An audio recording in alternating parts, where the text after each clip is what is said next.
Understanding paradigms. Discipline is a big part of solution. Discipline is the ability to keep yourself a comment and follow it. But for a person, okay, but for a person to be successful and discipline themselves, they have to understand what they're working with. They have to understand what paradigms are and what they're doing. If they don't, they're in trouble because they're fighting an unseen enemy. Understanding is the opposite of doubt and worry. Understanding how paradigms control us changes the game completely. They are going to start controlling their body because they see the body as an instrument of the mind. On the conscious level, ignorance is the cause of doubt and worry. When you internalize these things, you set up a vibration called the fear. When the fear is expressed, and it must be expressed because it was impressed by the mind, it expresses itself in the body as anxiety.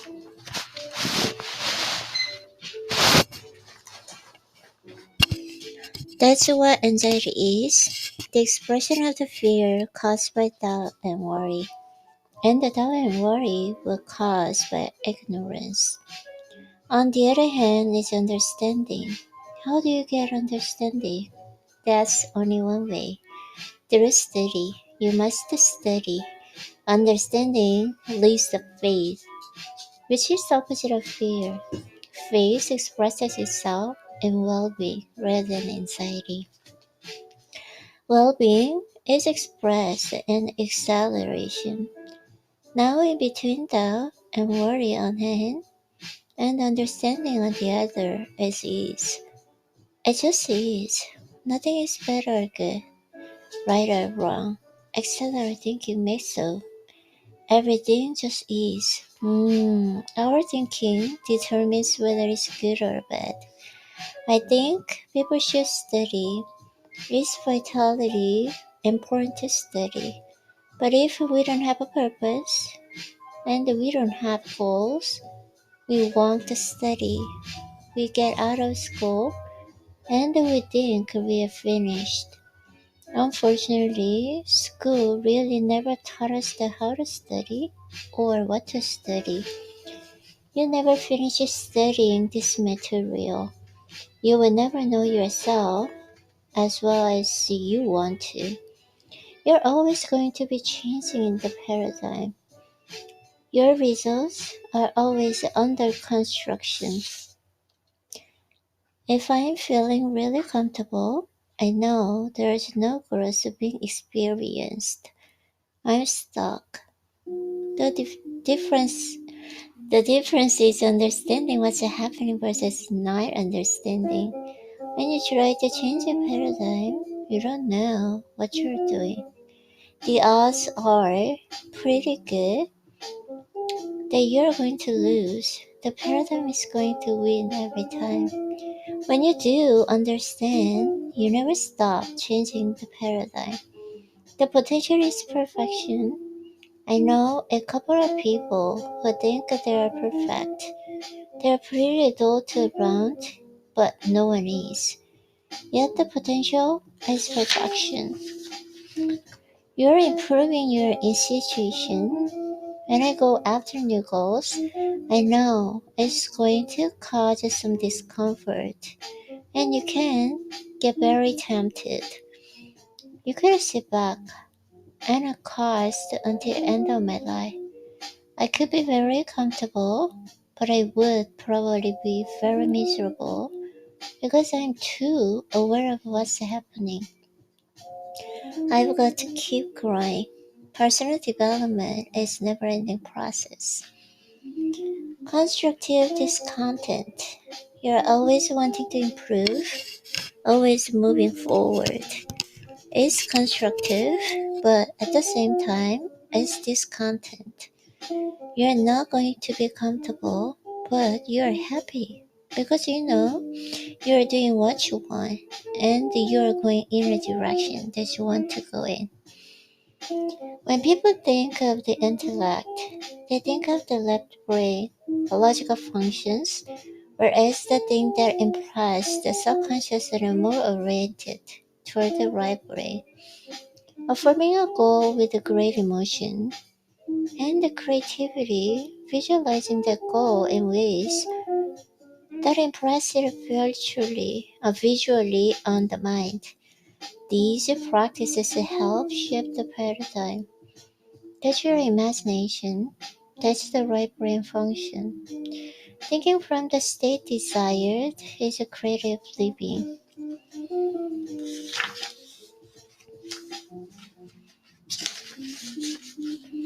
People say you've got to be realistic.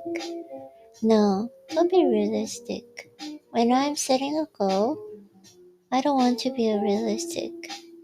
I want to be totally illogical. I have a problems about this with people in our own company from time to time, although they are getting more used to me. If something is practical, I don't want to do it. I want to do something totally illogical. All the great breakthroughs have been totally illogical. If you really want to live up to your potential, and you're not trying to please everybody, if you are really going to live up to your potential, you've got to step out and really bet on you. I'm firmly convinced that we've got the potential to do anything that our imagination will show us. Determine the imagination, thinking from the end, is the beginning of all miracles.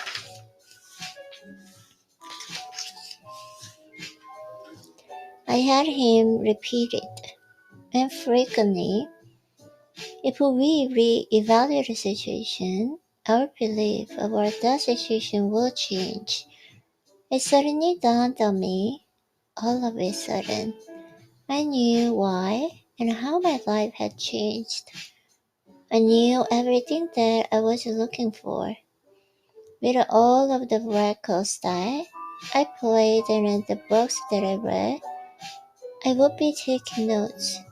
What I was doing all that time was re-evaluating who I was, because all that information that these speakers and authors were sharing was about me.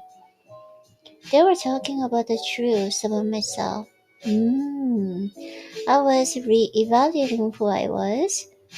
I went from thinking that I didn't have anything going for me, that I was a useless character, and I let my past dictate my future, to deciding they would have to change. This process does take the time. It doesn't have to take as long as it did with me, because it took years to learn what I'm explaining to you.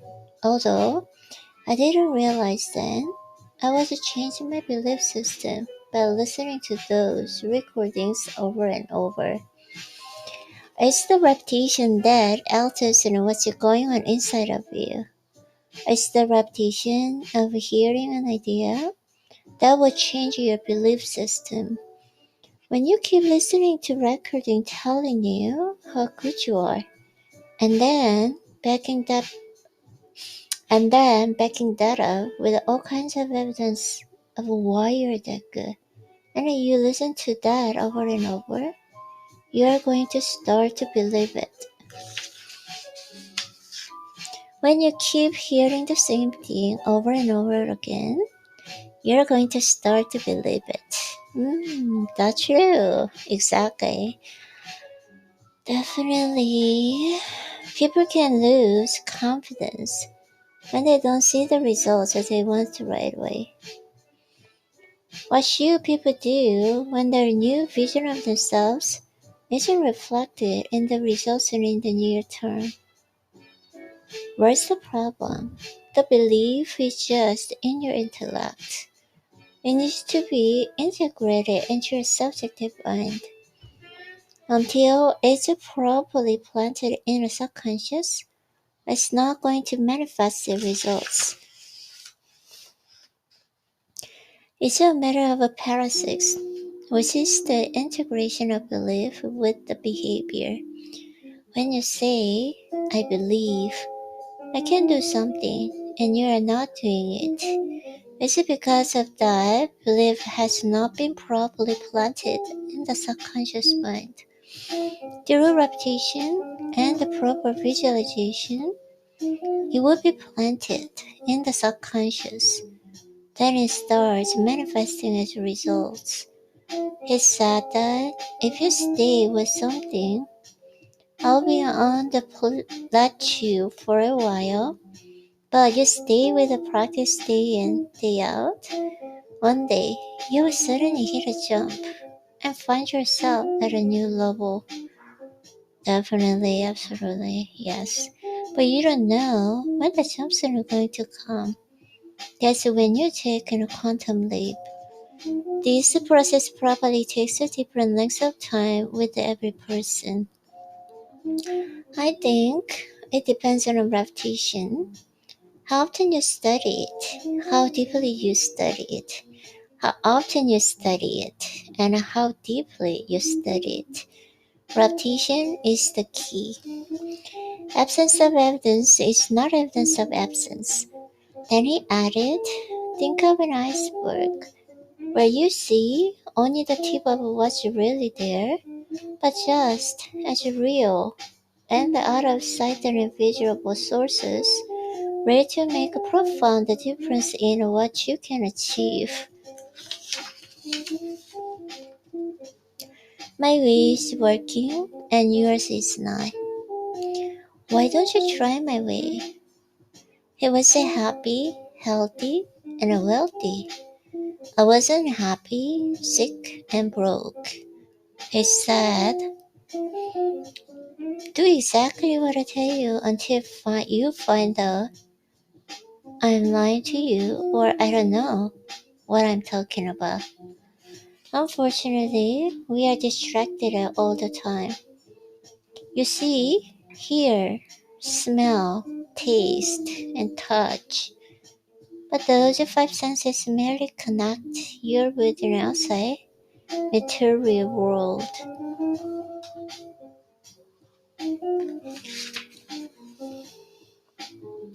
There's always activity going on out there, and it's always waiting for your conscious attention.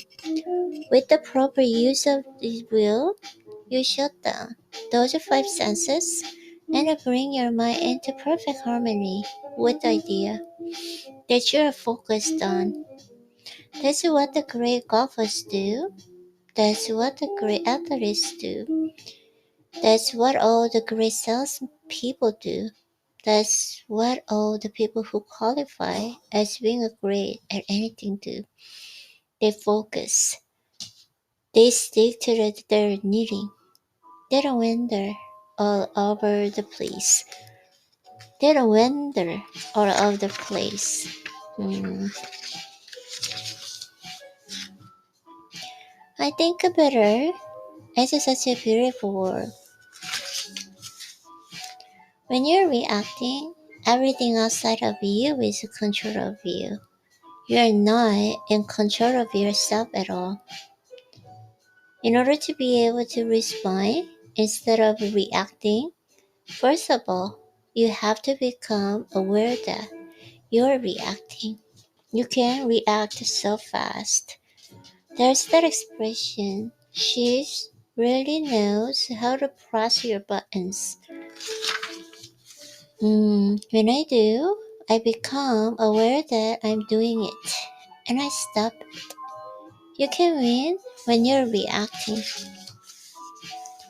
One of my primary qualities is a great attitude. How does a person use the mind to develop a great attitude?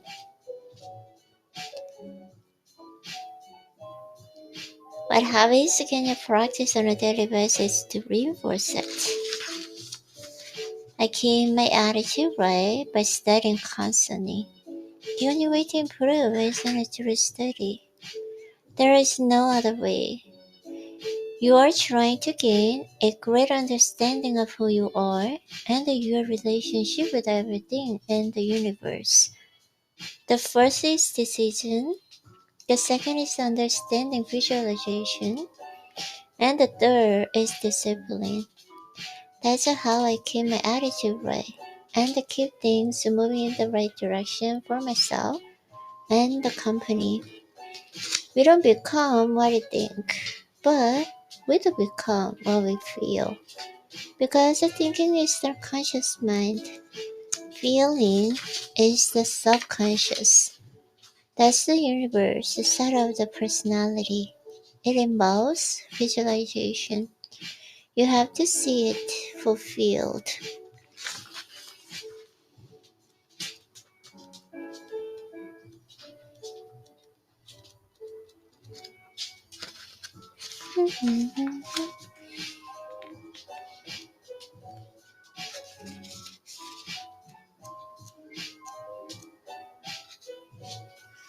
The benefits of the changing your paradigm. Oh, I think I should read in for the partner part. Yes. Hmm. Okay. Your accountability partner.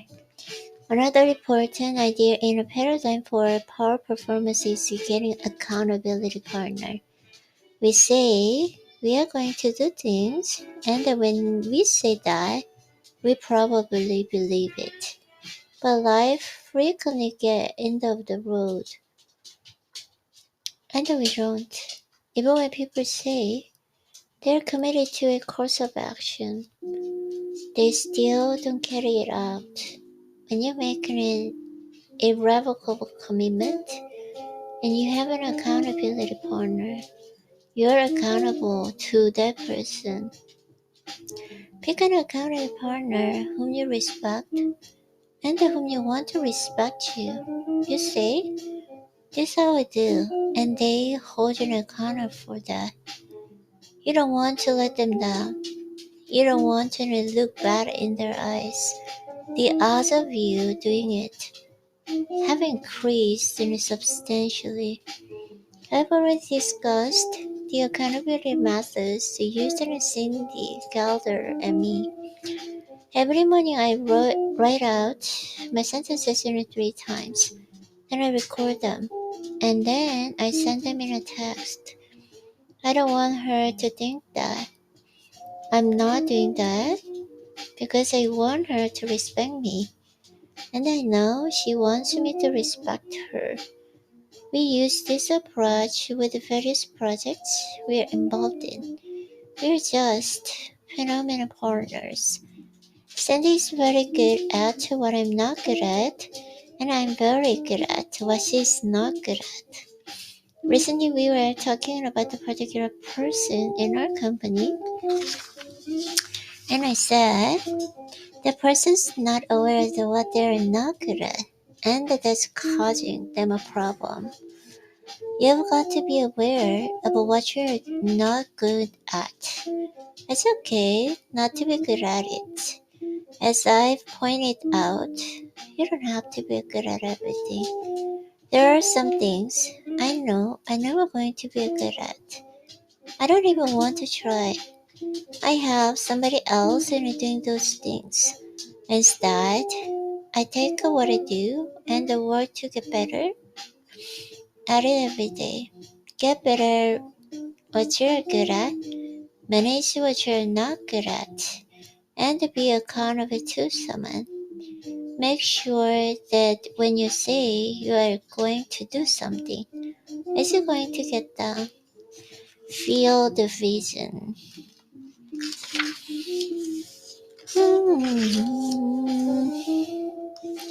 Use auto suggestion. Okay. Eliminate procrastination. The next principle is eliminate procrastination and accelerate towards your goals. I think there's only one way to handle those. Everything has an opposite. The opposite to procrastination is decision. When people come to me and then they tell me they've got a problem with the procrastination, I tell them to find someone and have the two of you make a commitment that every day for 6 days that you will read a chapter on decision and thinking and grow rich. Think and grow rich. It's the longest chapter in the book and it's incredible.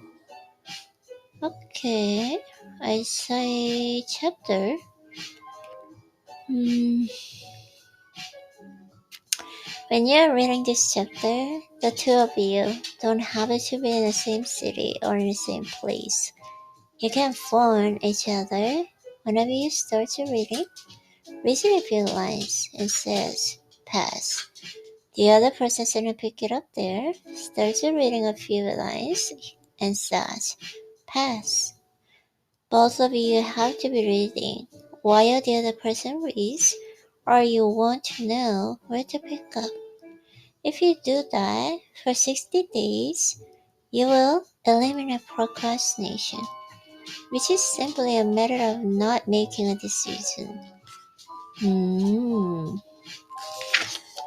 Okay, not making a decision. Put yourself on frequency of love. Yeah. When you put yourself when you put yourself onto a frequency of love, love is all you can attract. You can only attract that which resonates with you. It's all induction resonance. You're dealing with electronics. Your body is an electronic instrument. It's a mass of molecules on a very high speed of vibration. Doing this practice puts you onto an incredible vibration, and you start to attract good things into your life. Things that happen that you never knew would happen. Your perception is going to shift, and you won't have bad feelings about anyone. You stop reacting.